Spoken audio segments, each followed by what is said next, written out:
to the Art of Decluttering podcast. We're your hosts. I'm Kirsty Amy from Feels Like Home Professional Organisers. And I'm Amy Revell from Simply Organised. We can't wait to share with you all our tips and tricks to help you declutter and keep your home and family organised. If you'd like to engage with the podcast further, you can find us at the Art of Decluttering on Facebook. Let's get started. Today we'll be talking about decluttering and organising your kitchen.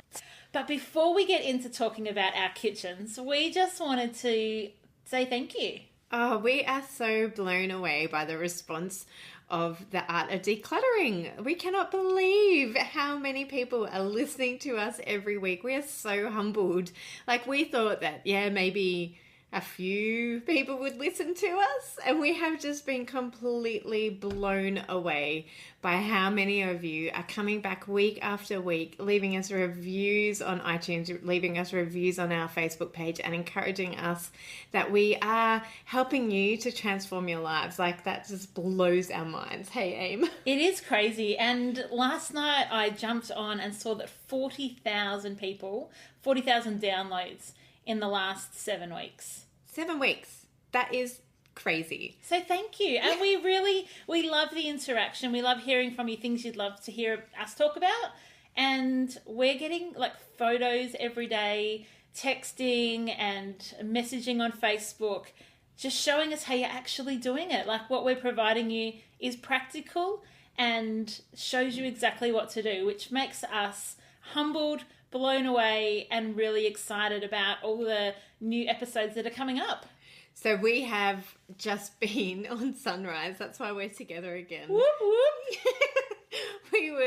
Amy flew up from Melbourne last night and we went on Sunrise this morning. So it is, what day is it today? Saturday the 26th. I don't even know the month. August 2017, just in case you're listening to this from in years to come. And so we got to go on with Monique and Andrew O'Keefe on Weekend Sunrise and got to speak to them about our podcast. Yeah. Which is amazing. So crazy. But what, as Amy said before, what blows us away most is that you have been inspired by what we have to say, that you love the tips and tricks that we give you, and not only the tips and tricks on how to declutter, but really digging deep and understanding your why you've kept your house cluttered, or why that space has been so hard for you. So we'd love to quickly do a shout out to one reviewer that left us a review on iTunes. And so Amy's going to read it. So this, the review was titled Stress Free by Sambo Chick. So Chicky, I think it is. So if this is you, Sambo Chicky, thank you. The review reads, "The more untidy the house gets, the more tension I feel. I'm so grateful for these wise and helpful hints and suggestions that don't just fix an issue for a moment, but can change habits and give a permanent solution to clutter and stress." So I think you captured in just a couple of sentences the essence of why Kirsten and I come and share our time and give you guys this podcast for free, is because we love that we're giving you the habits that can create permanent solutions. That's what it's all about. Amy and I get on the phone to each other several times a day. Every time we get a review like that, whether it be on Facebook or iTunes, and we sit on the phone and cry because we are just blown away and humbled that what we have to offer is actually helping you. So thank you so much. We are so encouraged and inspired by you, the listener, for the feedback that you give us. Absolutely. So that's enough about us. Let's get on to talking about kitchens. That's right, because you've inspired us not to just have a love fest, but to actually go and create more content for you that is practical and awesome. So thank you. We're going to give that back to you in these podcasts with more and more goodness. Speaking of which, Amy, just before we go on to the kitchen, yes, do you want to let the listeners in on what's coming up with us soon? Yes. Just a teaser. A little teaser. is very, very soon you will have the opportunity to hear from us more than just once a week. You will have the opportunity to join a community of declutterers. The Art of Decluttering will very soon be going into an online course designed just for you. Yes, so if you are keen to find out more about that course, it will be mostly focused on the mindset, but heaps of tips and tricks about mindset and how you can overcome your blocks that are stopping you from decluttering.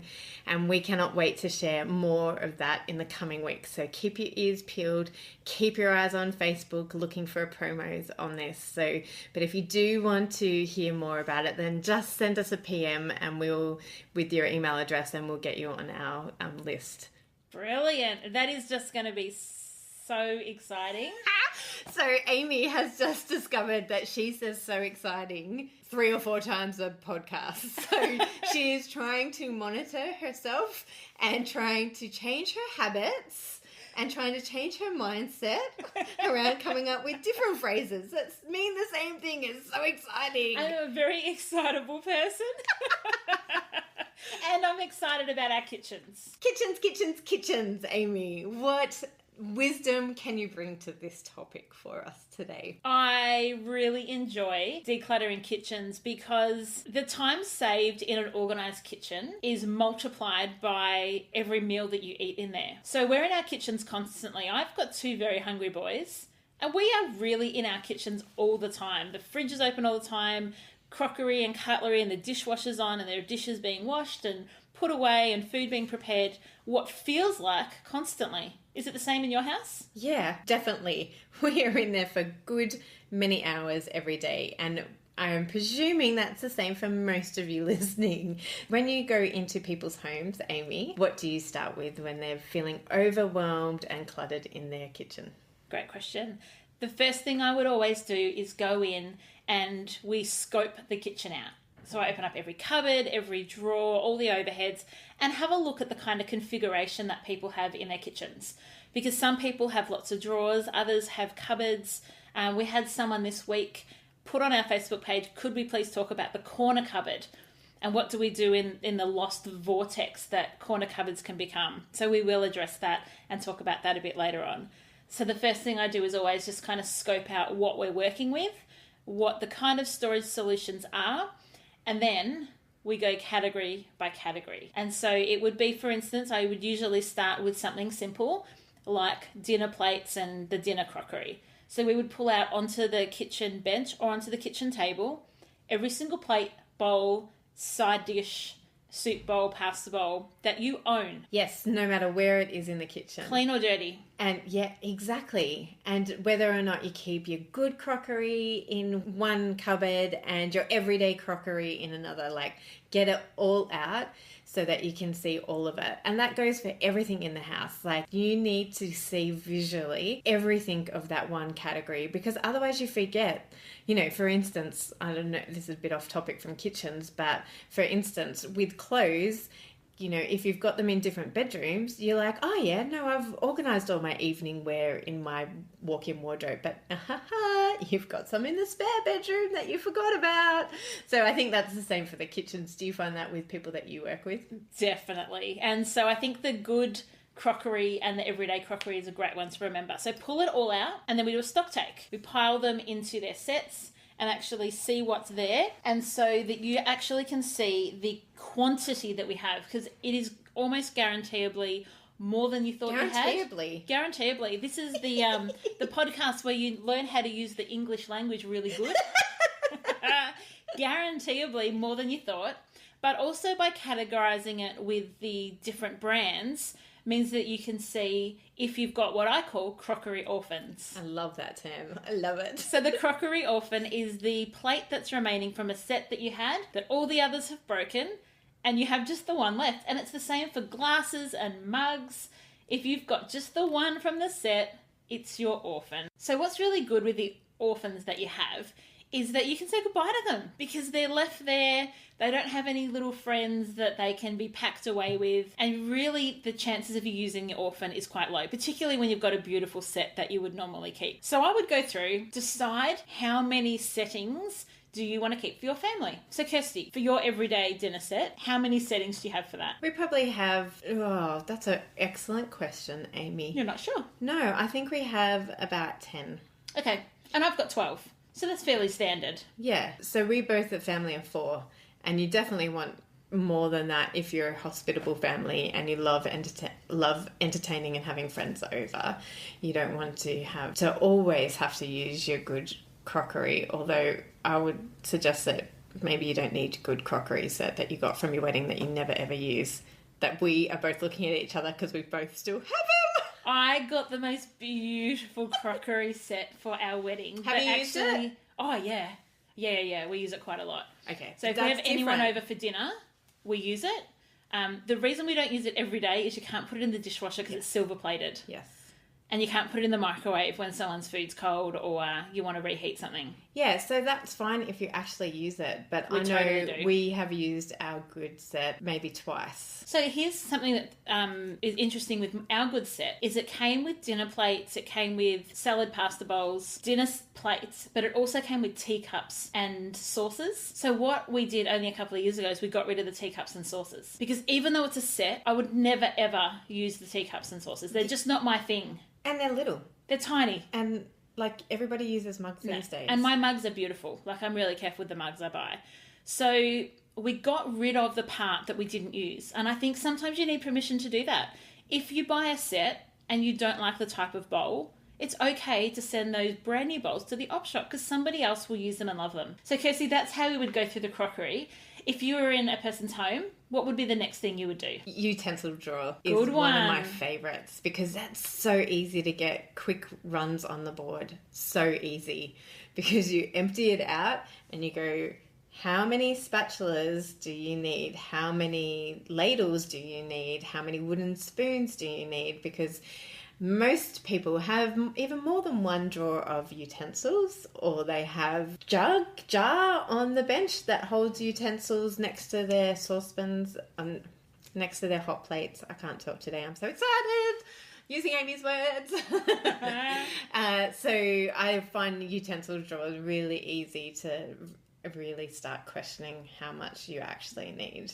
And so, yeah, I would ask listeners to think about how many wooden spoons do you actually need? How many?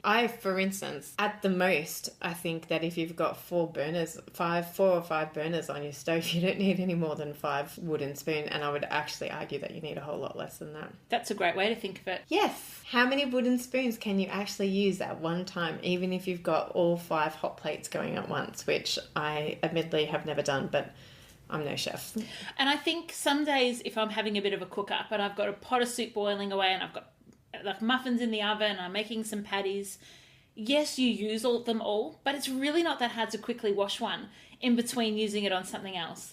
So don't let that once a month, once a season cook up day be the reason that your utensil drawer is really cluttered and overflowing. We're talking about decluttering at the moment, but I just wanted to quickly move on to the utensils drawer organising of it. What I find really helpful is when you've decluttered all of the excess is to have containers in that utensil drawer so that, when you open up your utensil drawer and everything goes flying back and forth in the drawer and side to side. I love having containers in there that stop that and make it really easy to go, okay, that's where the wooden spoons go and that is where the spatulas go and that is where the knives go, for instance. Excellent advice. I love containers for you easily identify where things go as well. It makes it really easy for kids to unpack the dishwasher. Really, really easy because they can open a drawer and see exactly where it goes without questioning, without needing your help, without going, oh, this is too hard, I hate doing this, which you're never going to stop. Let's be honest. We can't stop our kids doing that, but we can make it easy for them. And it's a natural limit. If you've got an area where your wooden spoons goes, if it's overflowing and crazy, that's a fairly good indication it's time for you to declutter your wooden spoons. Yes. So next thing I wanted to talk about, Kirsty, and I'd love to hear what your experience is on this. I find that when I go into clients' kitchens, at the back of cupboards is so often the novelty appliances. So I think, let's have a think about the types of things we've found. I found pie makers. Waffle irons. Slushy machines. Popcorn machines. Ice cream maker. Jaffle iron. I was going to say profiterole. That's not... What are those Dutch pancakes called? Dutch pancakes. Those. Can't say it because it's in Dutch. Donut makers. Yeah. Grinders, crushers, woodgers, swudgers. There are so many appliances for everything, and they're not expensive. So sometimes kids will get them for Christmas or birthdays because it is that novelty thing.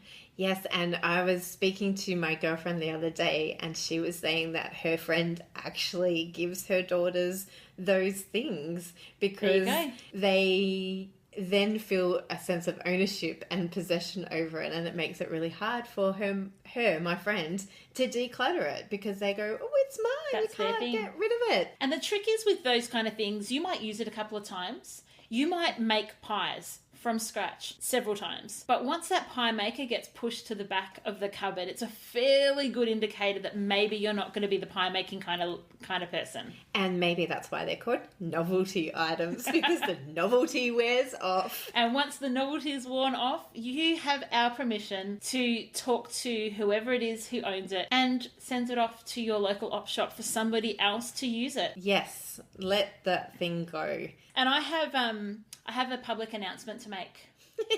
I would like, if you are a Thermomix owner, now I'd like you to raise your right hand and repeat after me. I am a committed Thermomix owner. If my Thermomix does something that I have another appliance that does the same, I will declutter the superfluous appliances in my home and let my Thermomix serve me the way it was made to. Excellent, Amy. Get your Elsa on, peeps. Get Let your it Elsa go. on. Yeah, so get rid of the blender, get rid of the rice cooker, get rid of everything else that the Thermomix does, and use your Thermomix. You've dropped 2K or more on that thing. That's right. Use it. Use it for scales. Do use everything. it for everything. Use it to whip your cream. Use it to make your eggs. Use it to bake your cakes. Use it to steam. Everything. Get rid of your steamer. Get rid of everything. You've got it. Use it. And the beauty of the Thermomix is that it does so many functions well. And I say this as a non-Thermomix user, and Kirsty's not a Thermomix user either, but most of my clients are. You can let go of all the other things and just allow it to be what it is in your home. Yes. Public service announcement over and out. As we always say, honour the things that you are keeping. Give them a place of honour. So give the Thermomix a place of honour in your kitchen by being the only appliance that is used for the multi-purposes that it's used for. So this week on our Facebook page, the beautiful Lauren asked us to deal with corner cupboards. Bum, bum, bum. Corner cupboards, the bane of all kitchens. They're a useless waste of space. Waste of space. If you're designing a kitchen, don't put do a corner it. cupboard in. Just don't do it. But if you have a corner cupboard like I do you have one, Kirsty? No, we do not, because we designed our kitchen. See? Very smart. We did not design our kitchen. We are designing a kitchen at the moment, and it doesn't have corner cupboards. But currently we do have one.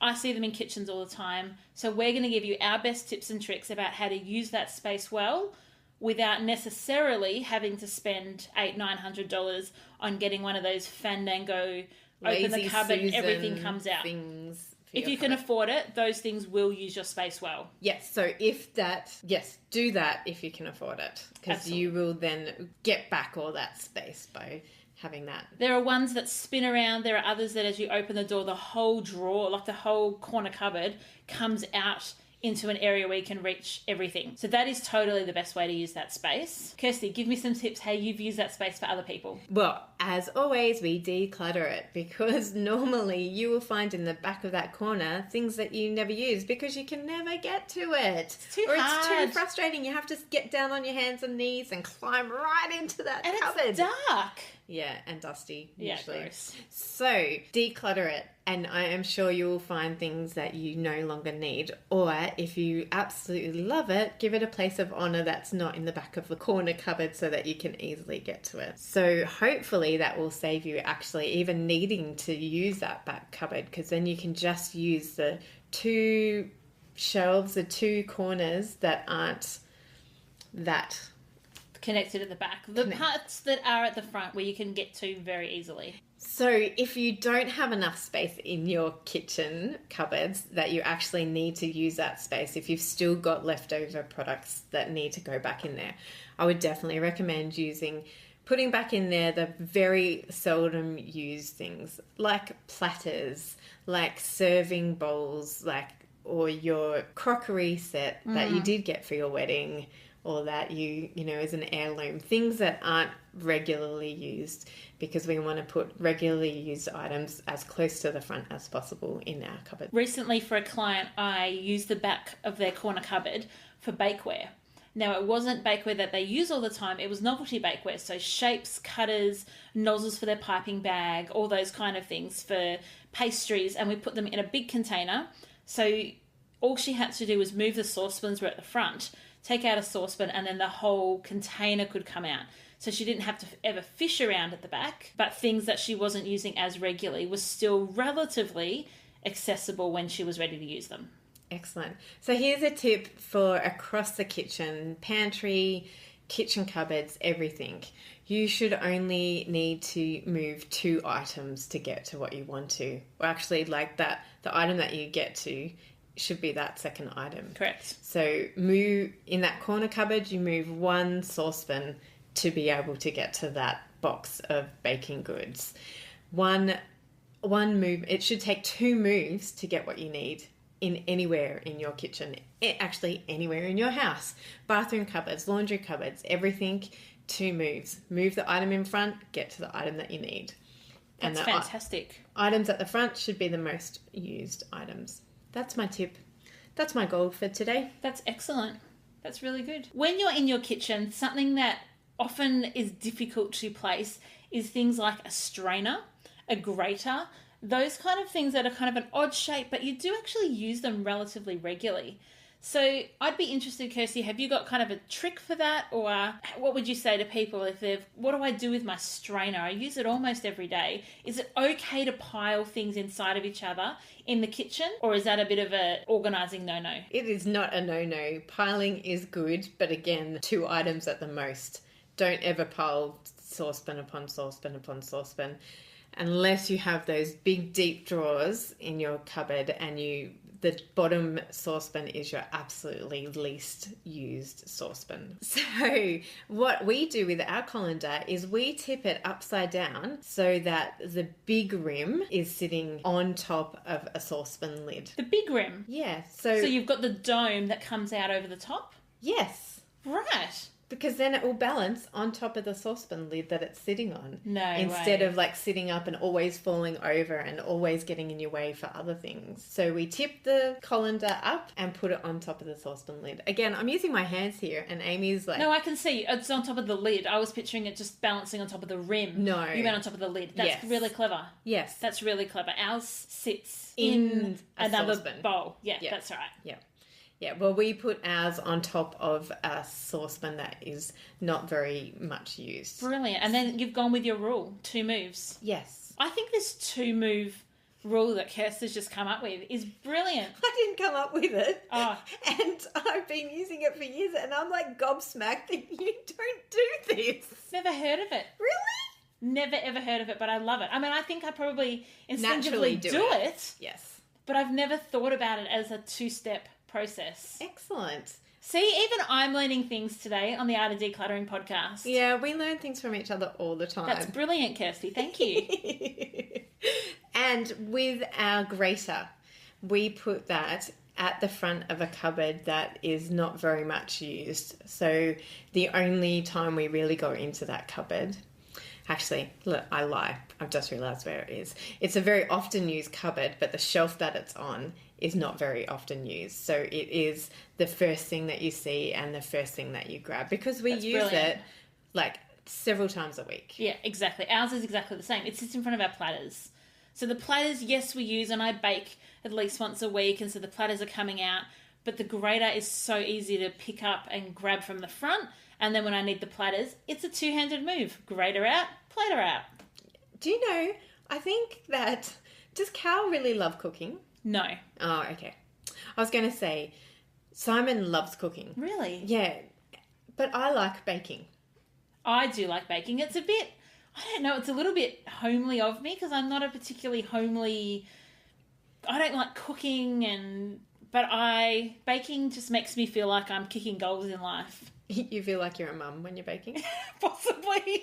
You're faking it until you make it. It's like a break from like the business world and a break from working, and it's that smells, and I just feel so earthy when I bake. It's beautiful. Because Simon is the chef in our house. Like, he can go into the cupboard and just go... Like, we can go, what are we having for dinner tonight? Like, things have gone pear-shaped in our day or, you know, what have you. And Simon can go, let me see what's in the fridge. Let me see what's in the freezer. Let me see what's in the cupboard. Done. Master chef. Oh, I'm so jealous that his brain works like that. Yeah, I look in the cupboard and I go, I can only see rice. I'm going to have boiled rice for dinner.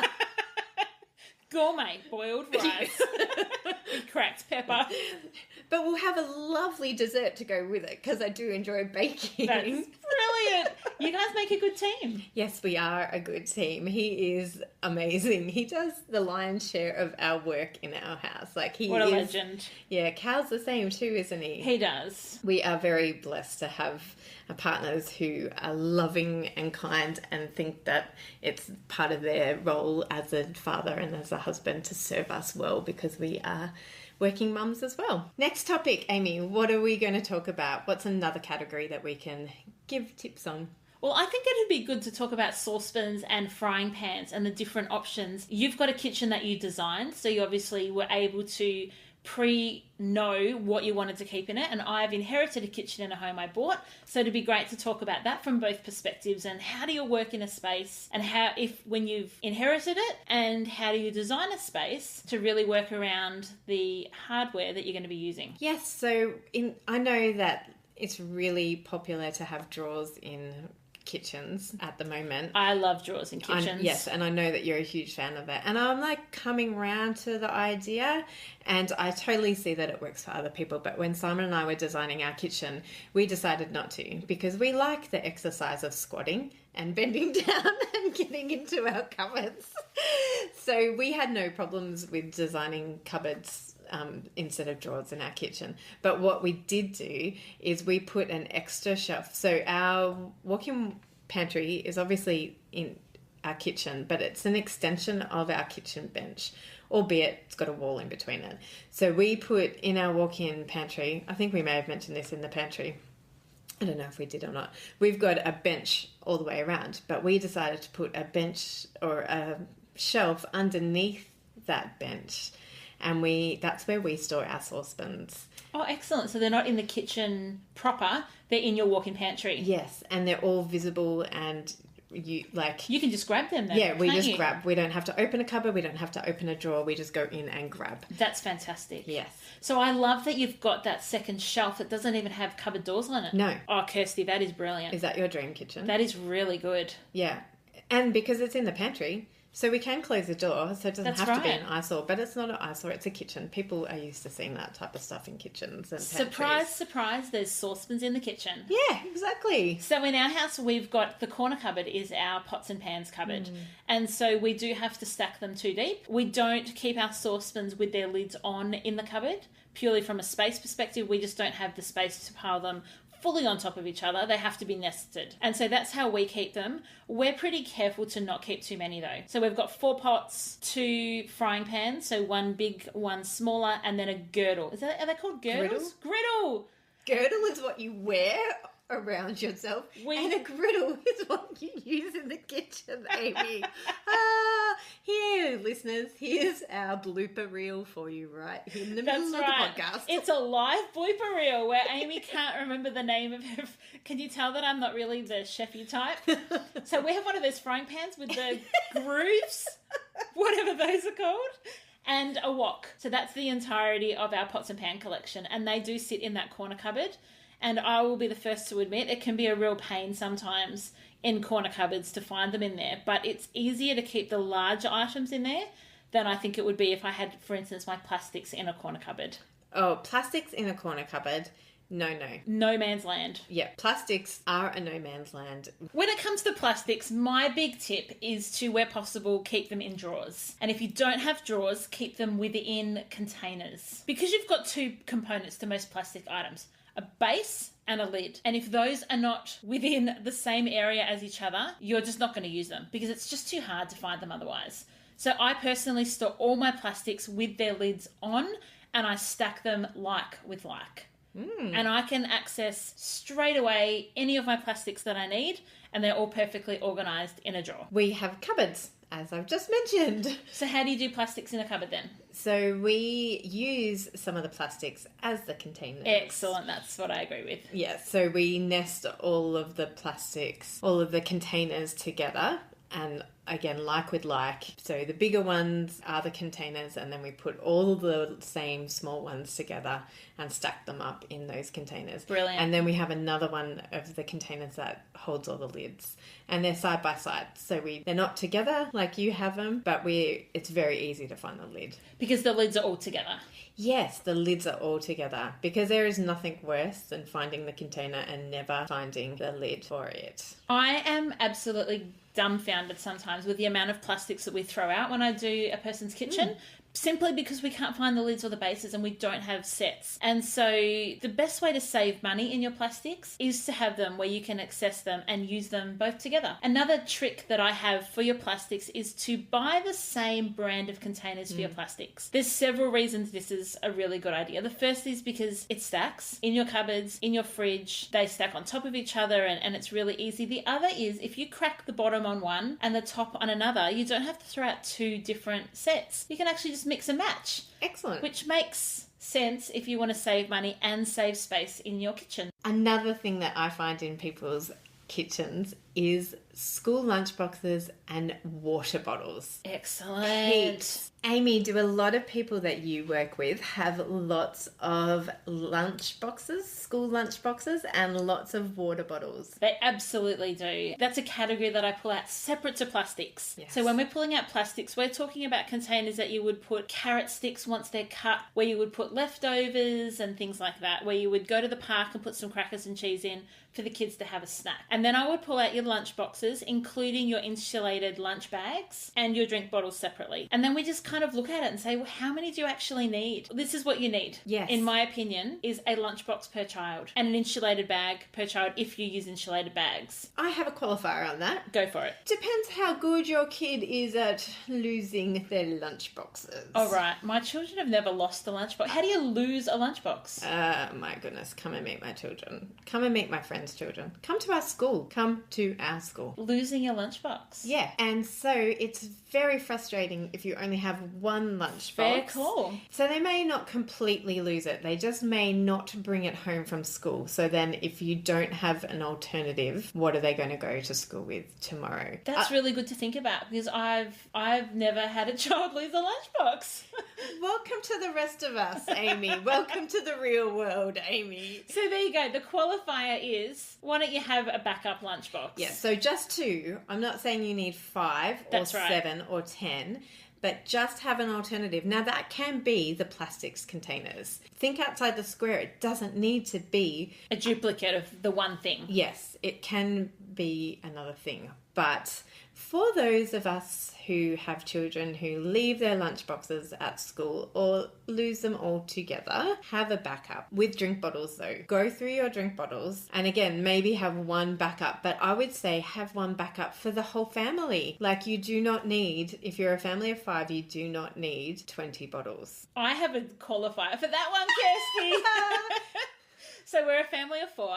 And we all have a drink bottle that is for home. So I have one at my desk, my husband has one at his desk, and each child has one next to their bed. And that's a drink bottle that then doesn't go out. So it's a drink bottle with a flip lid, and I don't take flip lids out of my house because I hate it when they leak. Mm-hmm. And so that is our home drink bottle, and they get washed fairly regularly. And then we have drink bottles that we take out when we go out. So we all have exactly the same style, different colours. We're that family, and they have a screw top lid. They're pretty small. They're about 500 ml, and we take them to basketball, to the shops, to the park. Wherever we're going, those drink bottles come. So for us, there's 2, and the ones that are our take out basketball and go everywhere with us are also the children's school drink bottles, and mine is also my work drink bottle. Okay. So we've got one for home and one that we go out and I use. love it that we're opposites. You have one Lunchbox. lunchbox and but multiple 2 drink water bottles.